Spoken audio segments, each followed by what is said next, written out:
Sabarimala സ്വർണ്ണക്കൊള്ളക്കേസിൽ Thiruvithamkoor Devaswom board മുൻ president P S പ്രശാന്തിനെ വീണ്ടും ചോദ്യം ചെയ്തു. ദേവസ്വം ബോർഡ് മുൻ അംഗം അജികുമാർ, തിരുവാഭരണ കമ്മീഷണർ ഉൾപ്പെടെയുള്ളവരെയും ചോദ്യം ചെയ്തു.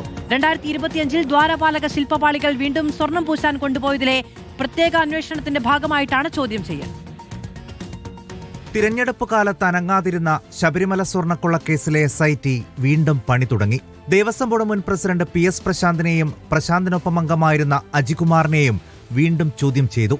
മൂന്നാം തവണയാണ് ഇരുവരെയും ചോദ്യം ചെയ്യുന്നത്. പ്രശാന്ത് പ്രസിഡന്റായിരുന്ന 2025 സെപ്റ്റംബർ 8-നാണ് അവസാനമായി ദ്വാരപാലക ശില്പപാളികൾ സ്വർണം പൂശാനായി കൊണ്ടുപോയത്. അത് കൊണ്ടുപോയതും ഉണ്ണികൃഷ്ണൻ പോറ്റിയായിരുന്നു. തട്ടിപ്പ് നടന്ന ചെന്നൈ സ്മാർട്ട് ക്രിയേഷൻസിൽ തന്നെയാണ് സ്വർണം പൂശിയത്. പ്രശാന്ത് നേരിട്ടിടപെട്ടാണ് ഉണ്ണികൃഷ്ണൻ പോറ്റിക്ക് ശില്പപാളികൾ കൊടുത്തുവിട്ടത് എന്നാണ് ആരോപണം. ഇവരെ കൂടാതെ നിലവിലെ തിരുവാഭരണം കമ്മീഷണർ, മറ്റുദ്യോഗസ്ഥർ എന്നിവരുടെ മൊഴിയും എടുത്തിട്ടുണ്ട്. 2025 ഈ ഇടപാടിനെക്കുറിച്ച് പ്രത്യേകം അന്വേഷിക്കുന്നതിന്റെ ഭാഗമായാണ് വീണ്ടും ചോദ്യം ചെയ്തത്. ഈ ഇടപാടിനെക്കുറിച്ച് ഹൈക്കോടതിയിൽ പ്രത്യേകം റിപ്പോർട്ട് നൽകും. ഹൈക്കോടതി പറയുകയാണെങ്കിൽ പുതിയ കേസെടുക്കാനുമാണ് ആലോചന. റിപ്പോർട്ടർ, തിരുവനന്തപുരം.